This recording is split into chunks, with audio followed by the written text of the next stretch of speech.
seems like one person's winning and one person's losing, right? Mm-hmm. Satisfying an objection means that you have presented a hesitancy, and something in you is not allowing you to just decide and move forward. Let's find out what that is. Welcome to Biz Help for You, the show that saves you the expensive learning curve by providing advice from industry experts in every facet of the entrepreneurial journey. Too many small businesses collapse. According to the U.S. Census Bureau, 20% fail within their first year, and less than 35% make it to their 10th anniversary. The goal of this podcast is to change that statistic. So if you're interested in learning more to be a successful entrepreneur, tune in today. Let me tell you a little bit about my guest today. Cellmark Sales is a professional training, coaching, and consulting firm dedicated to helping solo business owners and small growth-oriented organizations strategically expand and scale their operations through a sales-forward approach. CEO and founder Theresa French specializes in working with non-traditional salespeople, those who began their businesses to focus on their areas of expertise, but unexpectedly found themselves needing to engage in sales. With over 27 years of experience in sales, sales management, and business development consulting, Theresa has guided her clients to earn multiple millions in revenue over the past decade by mastering the serve and solve sales method, particularly in high-stakes conversations with C-suite decision makers. You can learn from Theresa's expertise in transforming your approach, turning uncomfortable sales situations into opportunities for growth and success. So Theresa, welcome to the show. Thank you so much, Candy. I'm glad to be here. Like I said before, I love sales and I love teaching others to fall in love with it as much as I have. And a lot of people don't think sales is fun. So this is going to be an interesting conversation and information that can help them, do better at it. But before we get into questions I have on the topic, I'd love for you just to share your story of how did you even become involved in sales training? Sure. So, at a very young age, a ripe age of 9, I learned that you could write your own paychecks if you were just willing to go have enough conversations. And so I was standing in the Levi Strauss store at the mall with a single mom and said, I want that outfit. I needed to have that outfit. It was the outfit, the one that's going to make you popular in school. Yeah, it was that outfit. And I had to have it. And my mom says, I can't afford it. You're going to have to come up with some money on your own. And so I went home and I was thinking all the different ways. And I set out one day and did a 4-block canvas of my neighborhood, knocking on doors, trying to figure out whose dogs I could walk. And as I went door to door to door and got turned down, first lesson was rejection, keep going. Rejection doesn't mean stop. It means keep going. The next one might be your next opportunity. I learned to qualify my leads a little bit better. Maybe look in the backyard, look around, see if there might be evidence of a dog, first of all, before you knock. Many people, I don't have a dog. There's nothing to walk. And so that summer, I raised about $3,000 in dog walking money. It was about 4 months time. And I was a busy girl. And I got that outfit and I got a whole lot more. And so that was kind of my first, at just 9 years old, realizing that, wow, I could write my own paychecks. This is pretty cool. And so got into college, went for marketing, ended up in a marketing class that had a sales component to it, had to do a mock sales presentation for a made up suntan lotion.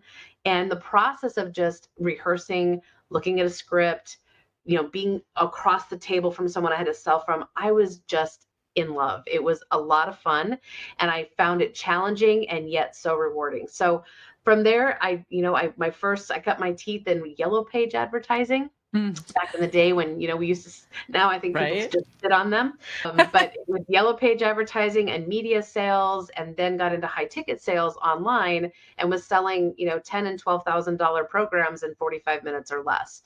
And, found a really great rhythm and a closing ratio of anywhere between 40 and 50%. And I was just sold. I mean, this has been my career ever since. And so my parents have always said I have the gift of gab, so I guess it came in handy. But more importantly, I'm very intuitive and empathetic, and which is what I've built my sales process around. Well, and a lot of people might have heard that saying, great, like you had the gift of gab, it's easy for you. And I don't. And I didn't have the experience in school. Like a lot of times you don't learn this, or maybe someone didn't even think that they were going to be an entrepreneur. They thought they were going to go a career route, and not that an entrepreneur is not a career, but like corporate. Yeah. And they turned a hobby into a business or whatever happened, and now they're business owners, right? So they are thinking, well, I don't really know how to sell. And I think a lot of times people are perceived as a salesperson being pushy or, just kind of unscrupulous. I don't want to be that person. So what do you say to someone who's listening who says, really, I don't really have the skill, but I also don't want to be perceived in a negative way? So I think first of all, we have to remove the stigma of sales from the conversation altogether. And mothers of children sell every day. Wives sell every single day. This is about influence. This is about finding the needs in other people and finding a way to serve them, which is why I created the serve and solve method. We need to move away from trying to fill this place or this thing, it's like a character that we have to show a up stereotype. as. Yeah, a stereotype that we have to be a certain way to sell. Like suddenly when I move into sales mode, I'm someone different. No. If you are concerned about your prospects' needs and their goals and what they're trying to shoot for, if you are a good communicator, you don't need to be, in fact, don't be a slick communicator. That's what makes you sleazy. But you understand how to connect with someone else intuitively and heartfelt. They will feel that and they will be pulled toward and drawn towards that. And if you are having a good conversation about uncovering their needs, uncovering the consequences of not fixing what's going on, and understanding the future vision of what they have, if you are a good listener, you're a great salesperson. So really, we have to remove the idea that you're something else when you're selling and root into who you are, being authentic, having your voice, and coming with concern, care, and curiosity. That's the keys. So the serve and solve method is really about, look, I'm here to serve you in the meantime during this conversation, and if we engage, in order to solve the thing that you're suffering from the most. And I'm going to use a caring way of going about it. That's sales. But oftentimes, again, in corporate environments, there's quotas to be carried, and you got to get really creative and really hustle. As a solopreneur, you typically don't have to have that same hustle. You need to be really, really in tune to what your clients need, what your prospects are suffering from, and have a great conversation and be super humble about, look, I don't know if I have a solution for you, but let's have a conversation and find out. And it's no different than having coffee across the table from someone. You're just asking the right questions, and which is what I train. This is what I teach is, what are the right questions? What do you ask? And most importantly, what do you do with the answers that you get? Right. Well, it said in your bio too that you've worked with kind of those non-traditional salespeople. So what inspired you to really focus on them and, the solo business owner, small businesses in the art of sales? I am one. So we're always our best avatar, right? I did have formal sales training, but yet I'm an entrepreneur at heart. I didn't last very long in the corporate world. I've come to call myself unemployable. So I'm an entrepreneur first and foremost. And as I networked and was connected with people that were just like me, I kept hearing the same thing over and over. And I thought, what if we were to bring traditional sales training, or at least the principles of what we're trying to accomplish with traditional training, but to an entrepreneur who is never going to be a quota carrying salesperson?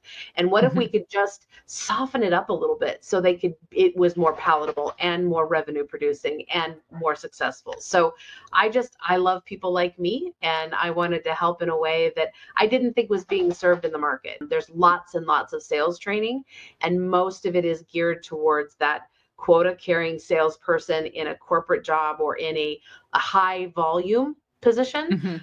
And really working with the solopreneurs that I work with, they want high stakes conversations. Oftentimes solopreneurs or small businesses are fearful of getting into corporate. They want to go, they know where there's the bigger money there. They have no idea how to get there or what kinds of conversations to have. So I niched down even a little bit further and said, I want to work with businesses who want to work with mid-market or large companies and help them understand how to navigate the org chart and how to have a toe-to-toe, peer-to-peer level conversation with the CEO of a Fortune 100, Fortune 1000 company. Right. And that's, I'm sure, a dream of so many people because, like you said, yes, we start out and we're thinking we're just going to serve people who are about our same size business, right? We'll Right. have those small business owners who maybe some of them are startups and maybe they're struggling, but, that's who we can serve, right? So I know we're going to talk a little bit more about that even in the next few minutes, but I would also love for you just to touch on then what really is the serve to solve, the method that you created, and how does it really benefit those who really aren't comfortable with sales, but know that they really should be doing that type of work to grow their business? So I tell my clients, be on mission. Mhm. Something made you get into the thing you're doing, whatever it may be. It could be accounting, it could be you're cleaning houses, it could be whatever it is that you're selling, whatever service you're selling. Something was wrong with the way it was done before, and you wanted to improve on it. So, Mhm. with that in mind, what is the real pain or what is the real problem that you're serving? And what is it that you want to solve? Be on mission about that. If we are selling a product, a widget, or what have you, we aren't as passionate about that. We've got to get in Mhm. touch with what it is we're wanting to change, transform, improve, up level, whatever those things are. It's a very extreme example, but if you knew you had the cure to cancer, would you stop at anything to get that in the Mhm. hands of someone who was sick with Right. cancer? Of course not. Nope. You would be pounding on doors. You'd be protesting in the streets. You'd be flying by the seat of your pants going, please, somebody listen. But somehow we don't get as passionate about our own solution, our own medicine. And so I want people as passionate about the cancer that they want to solve in the real world that is their business cancer. It's whatever their Mhm. clients are suffering from, right? Prescribe the right medication and serve them and solve what's going on for them because you're passionate. Without this passion, without this mission mindset that I'm talking about, sales gets to be a drag. Mhm. There's a lot of follow up, there's a lot of grinding. And if you lose the passion and the purpose for why you're doing it, I mean, I know a lot of people say, find your why. No, find your prospect's purpose. Find Mhm. that, get passionate about it because that's what I talk a lot about is the come from. When I sit down with a prospect, it is not about me. It is not about my Mhm. product. It is not about how I do it or how long I've been doing it. I want to know everything that's going on with them. My come from is to really understand truly, can I help them? I Mhm. can help a lot of people, but I can't help everybody. And there are lots of things within that sales conversation that I have to uncover for me to determine if I'm the right solution and to help them see that I'm the right solution. Now, part of those things are uncovering their urgency, uncovering the pervasiveness of it, how expensive it, are they willing to just live with this for a while? Because they might not be my client if they're happy with where they're Right. at. The biggest sale you have to make is to help people get in touch with wanting to change. Change is Mhm. hard and it's Mhm. scary. I have to help you see the path to changing and have you feel good about it before you're going to buy anything from me. Now, I used to, when I first started selling for a high ticket client of mine, one of the things, the webinar would say, hey, come on the webinar. We're going to give you a blueprint. We're going to give you a strategy. And I was so uncomfortable with that because I felt like it was bait and switching because the Mhm. level of questions I was asking had nothing to do. I was just asking questions. How is that a blueprint? How is that value? And it Mhm. wasn't until probably 10 or 15 conversations in when I had clients with the level of conversation we were having, with the questions I was asking, them saying things like, wow, I've never thought about that before. Wow, that's a really good question. These are the moments we're getting these prospects to think about things differently. And that is what is valuable. Not my Mhm. solution, not my program, but getting them to change the way they're thinking so they can up level what they're doing. That's the level of questions we need to be asking. And the blueprint comes by way of them going, you know what, I will do that. I had many a client making decisions on our sales call about which way they wanted to go in their business, which means I'm serving them in this moment, Mhm. in this conversation. I'm giving them new insights, having them think about things differently and make new decisions that will lead to better and bigger outcomes. That is serving. Now, Mhm. if we have an agreement at the end of that call, we'll solve the problem together. Right. Well, I think when you were talking too about, it's not about you, it's not about your product or service, it's really about listening to them. And I think if someone really takes that to heart and realizes, I don't have to sell my product, right? I just need to listen and see if it's a good fit. And if it's not a good fit, then we leave on great terms, right? But we realize we're not the right person for each other, and maybe we know someone who might be a better fit that we can refer them to, or maybe Right. that's not the case and they'll find someone. But I think that almost takes the pressure off, because especially again, if someone's starting out new, they don't feel they're really good at this, they're thinking, well, I have to say the right thing so that they're going to want to buy my product or service. So I think just saying that part of it and just listen, like, is it really the right fit? Right? Then you'll know in that conversation really if it is or not. And then the pressure is off and you don't have to be so stressed about it. And I would always caution, you're exactly right. The pressure does come off because we're just here as two people trying to figure out what the right road is and what the next step should be for the two of us. We're collaboratively together deciding if you should buy something from me. Really, that's the end of the day.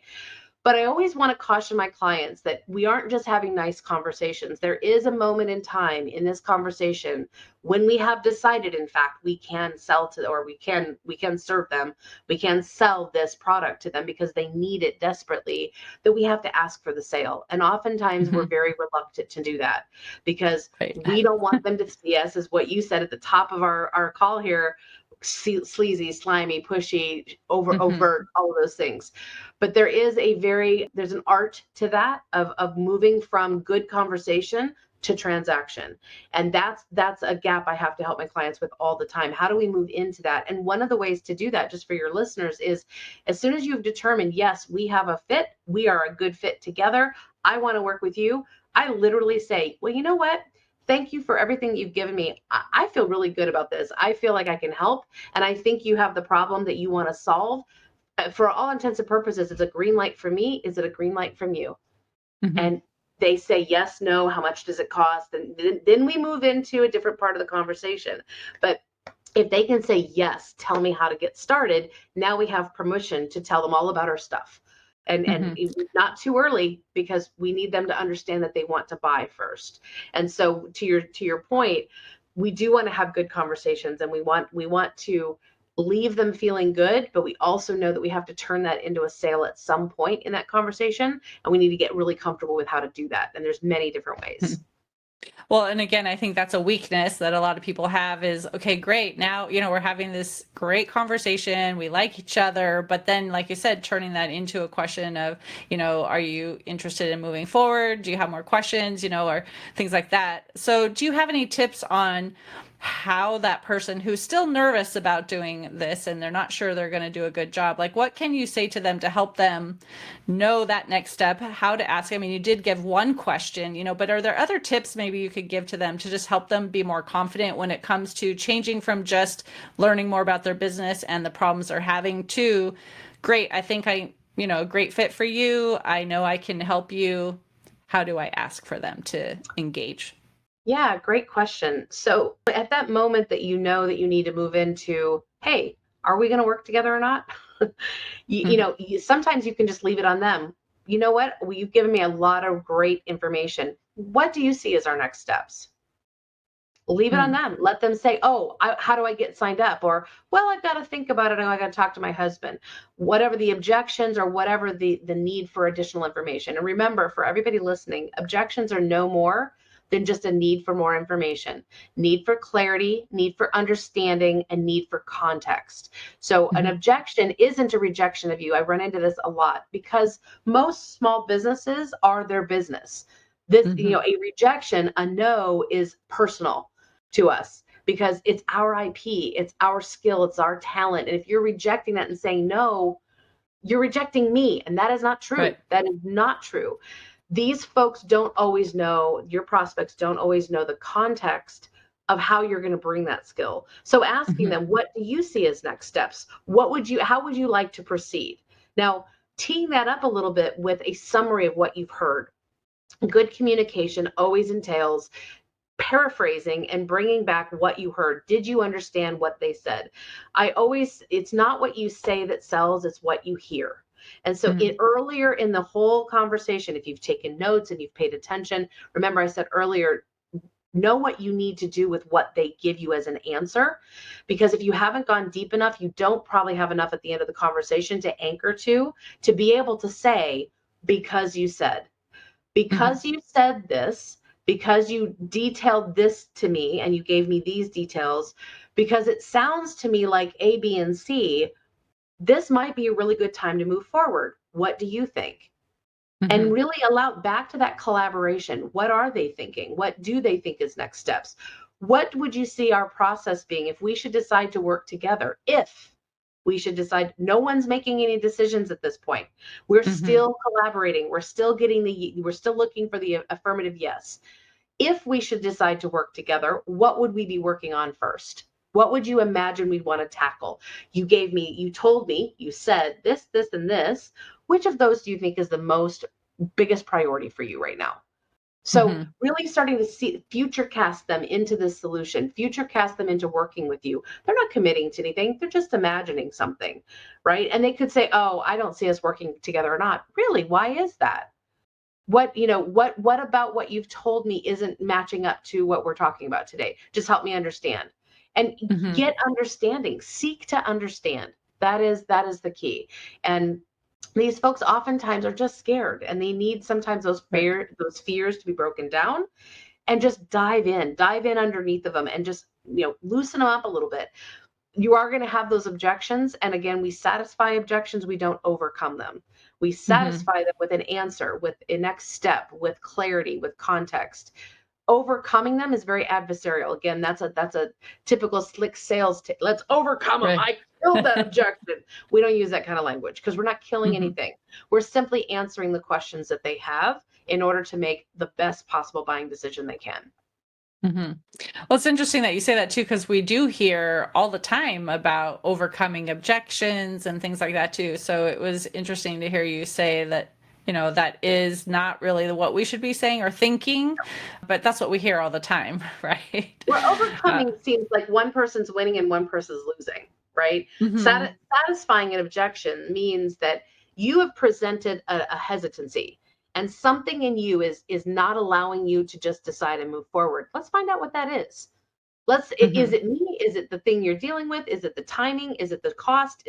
Let's figure out what it is and then come up with a plan how to satisfy that, how to help you move beyond that. And 90% of the time it's fear. It's fear of success. It's a fear of failure. It's a fear of being duped. In our sales environment today, with so many bro sellers that live out there that shame you on these sales calls, and the ugliness that goes on. It drives me nuts. But people are sold to like this every day. So when you show up as a small business owner with this care, concern, and curiosity, it feels different. So at the end, you should treat it differently. Right. Good point. Well, I know too, you said that you like to work with small business owners who really want to work with like mid-level or, larger companies too. So what do you tell the person who's listening now who says, yes, I really want to engage with some C-suite, business decision makers. I'm not sure how to do that to get contracts because I'm afraid they're going to see me as too small. Like, what would you say to them? I have had brand new consultants who literally just hung a shingle land $50,000 contracts within a couple of months of going into business. This has everything to do with understanding your value, understanding what you bring, identifying those differentiations, and then having the skill to know exactly who that is perfect for. So there's some groundwork we have to do first. We have to make sure that you've got everything understood in your own business. Then we can connect it to the right role and the right decision maker within the company. We always want to, in larger businesses that isn't just another solopreneur or another, business owner that you can get immediate access to, we have to know how to navigate that org chart. We have to know whose role and what responsibility do they have, and who will this be most beneficial for. Now, I have clients who are consultants or executive coaches that they work with one set of people. They work with a team. They work with mid-level managers. They work with VPs of something. And the check writer and decision maker is somebody completely different. So knowing the differentiation of who's going to write the check and who will you end up, who's the benefactor of your solution could be different. Now, you might also have what we call champions, which these are the people that are a little more accessible. They're not as high, they're not as busy, not as burdened with responsibility. And then you win that champion to go internal and help you win the deal. But we still have to get access to that CEO or the VP, the regional director, whoever it is, because whoever is responsible for the budget to pay for this solution needs to be in the conversation. So just understanding, I teach a top-down, bottom-up prospecting, which really helps you kind of work it from two different angles. With corporate, you are reaching out to multiple people. You're not necessarily just reaching out to one person. You may not make it in the first time to the CEO after many messages and many attempts. So then we've got to look at our champions, who can get us in, who can give us a referral, and what's at stake. But none of that matters. I mean, you can go on any database and look up a CEO's phone number and email address and start contacting them. If you are not that you're coming from to reach out to them is not solid with a real solution to something that you suspect they're dealing with, you're gonna get ignored. So we really have to do the baseline work first and figure out what's my positioning, what's my distinctions, and even more importantly, what are my packages and pricing? When the dog catches that car, and you have a conversation and it's a great one, but you don't know what you're offering, you're going to blow an opportunity. So we've got to get all of that blocking and tackling done first. Then once we have that, we can go to work and get on these calls, these Zoom calls, meetings, whatever, with these folks that are a little larger business, have bigger responsibilities, but they are humans just like us. And because we teach a very human, authentic way of selling, they're just humans with problems just like everybody else. And if you know what that problem is and you have a great solution, it doesn't matter how big or small you are. They want your solution, not your business. Well, and you mentioned having those champions in there too, who can help, get your name in front of someone. But how do you find those people if it's not someone you already have connections with? Do you have any tips on that? There are databases all over the internet. So, depending on who it is you're trying to get into, there are phone numbers to be found, emails to be found, there's social media to get in front of. Every single person that you need to find is findable online. So, I could quote a bunch of sources, but many of them are paid, and I would hate to give a source and somebody pay for it. But there's lots and lots of databases available. Again, those databases are not really worth anything though if you don't know who you're looking for. So in every platform that you can look someone up, there are filters, just like Sales Navigator. Sales Navigator is a great example, but you have to know, who am I looking for? Am I looking for a CEO who's been in his seat for 5 years, for 20 years? Am I looking for a VP of sales who has a team of 10? How big is the company? How many people, how many sales reps, how many customer service reps, how many admin assistants? Like, who are you looking to work with? How big do they need to be the right client? What kind of revenue should they have? Like, what's their ability to pay? We have to know what to put in those filters. And so that's why the work, I'm figuring out who is my ideal target market. Candy, if there was one kind of client that comes to me and it doesn't matter how long they've been in business, this target market question is a pervasive one. And so let me give your listeners this tip. Almost every program that I've ever been involved with or coached with or been in proximity to says you have to niche your business. Pick a niche. You've heard that a million times. Pick a niche, pick a niche, pick a niche. You never have to pick a niche for your business necessarily. You have to pick a niche for your prospecting. So when you are talking about, you can be many things to many people, but not at the same time. When you're in the market and you are chasing your target market, you are trying to connect with them, it is far more effective if you are talking or telling one story at a time instead of 5. So when you put out a campaign, think about your prospecting or your niching for your prospecting as a campaign. For this 3 weeks of time during this month, I'm going to go after CEOs of tech companies that have teams of at least 10 or 15 engineers that live in Georgia, right? Or are located in Georgia.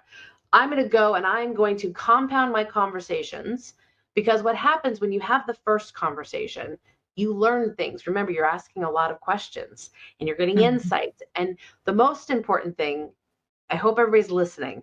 Listen for the sound bites, the talk tracks, the words that that prospect is using. You may not book any business with that company, but boy, they are rich with information that you can now take to the next call. So Mhm. I at one time had never worked in tech SaaS. I had never been an inside quota carrying rep. I had never worked with tech SaaS, but I decided I wanted to work with younger reps. And that was where most of the younger reps are, is in SDR, BDR roles in tech SaaS companies. I said, I'm going to set about finding out more about what it's like to be a sales rep in a tech SaaS company. And I'm going to figure out how are they getting their training? Who's talking to them? About, I don't know, 3 weeks, 4 weeks, I had about 12 conversations.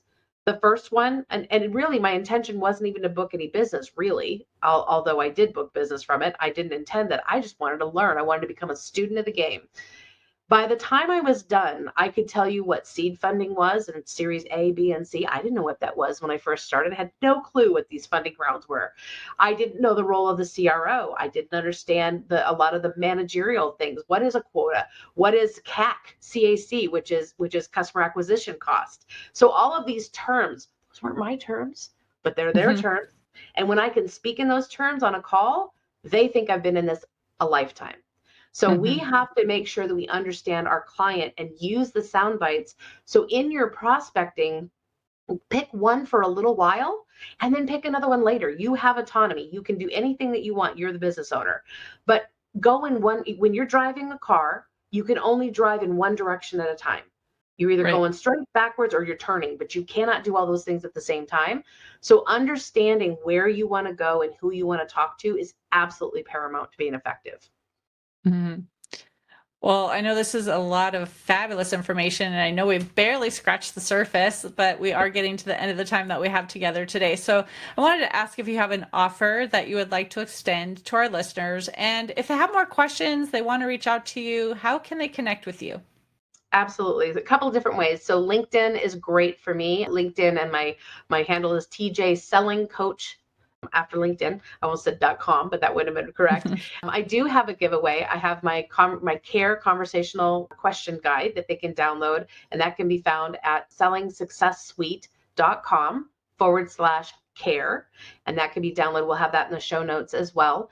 And if you don't want to connect on any of those ways, you just want to send me a quick email, I am happy to hop on a call, 15, 20 minutes to answer the biggest burning question you have. Just email me at Theresa, and that is with an H, Theresa, Theresa at salescallcoach.com. And I would be happy to answer the one burning question that you have. Anytime that you want to reach out, just let me know and we'll book a call. Perfect. Well, thank you, Teresa, for being a guest on my show and talking on this topic. I really appreciate the time that you took to discuss this with me today. Absolutely. Thank you for the opportunity. I really, really appreciate it. It's been great. Mm. And if you enjoyed today's topic and the information that you learned from Teresa, you'd like to hear additional information, check out the exclusive content that we have available through the show notes. Thank you for tuning in today. Would you please share this episode with those you know and leave a review on your favorite platform? And if you find our show informative, would you consider being a financial sponsor to help me continue my mission to educate business owners? A link is located in the episode description, and no amount is too small. I'd really appreciate your support. If you are interested in connecting with our guest and receiving the offer they had to share, a link to our resource page is in the show notes. Finally, if you have any bookkeeping or payroll needs, reach out to us at 310-534-5577 or contact@abandp.com. My team and I are eager to assist you. Until next time, have a great day. Thank you for listening to Biz Help for You. Please join your host, Candy Messer, again next time. Have a terrific day.